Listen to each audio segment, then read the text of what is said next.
ՔՊԱ-ականները իրենց ղեկավարի գլխավորությամբ սկսել են մեղադրել ջահերով երթի ժամանակ Թուրքիայի ու Ադրբեջանի դրոշը այրելու համար։ Մեղադրելը հեչ, հասկանում եմ իրենց։ Այդ կուսակցության ղեկավար կազմում հավաքվել են ադրբեջանցիների հետ Նովրուզ նշողներ, հավաքվել են Թուրքիայում փորձառություն ձեռք բերածներ, հավաքվել են մարդիկ, որոնք անգամ Թուրքի ագենտի համբավ ունեն։ Իրենց թիմի ղեկավարն է ասում՝ չեմ վիրավորվում, երբ ինձ ասում են թուրք, ու բնականաբար ծանր կտանեն դրոշի այրումը։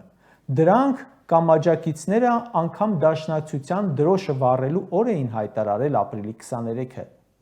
Այն, որ ՔՊ-ն նեղվել է թուրք-ադրբեջանական դրոշները վառելու համար, դա ընդունում եմ շատ նորմալ, չեմ զարմանում։ Կզարմանայի, եթե օրինակ Թուրքիայի դրոշը վառեին Արսեն Թորոսյանը, Մարիա Կարապետյանը, Ռուբեն Ռուբինյանը ու նման ՔՊԱ-ականները։ Դրոշի այրումը դատապարտելուն զուգահեռ մեղադրում են սադրելու մեջ։ Նիկոլ Փաշինյանն ասել է, թե դրոշի այրումը սադրիչ եւ հրահրող գործելակերպ է։ Նիկոլական մամուլն էլ գրում է, թե դրոշները վառելու պատճառով թշնամին կրակել է Խոզնավարի ուղղությամբ։ Թշնամին մի քանի ամիս է կրակում։ Մեր պաշտպանության նախարարությունը հիմնականում ասում է չեն կրակել, օդ են կրակել։ Յուղացիները հերքում են ՊՆ-ին։ Հիմա ՔՊ-ն իր լրատվամիջոցներով այնպես է արդարացնում Ադրբեջանի քայլերը, կրակոցները, որ Ադրբեջանը գլուխը պատին է տվել, թե այդպես կարող է հիմնավորել։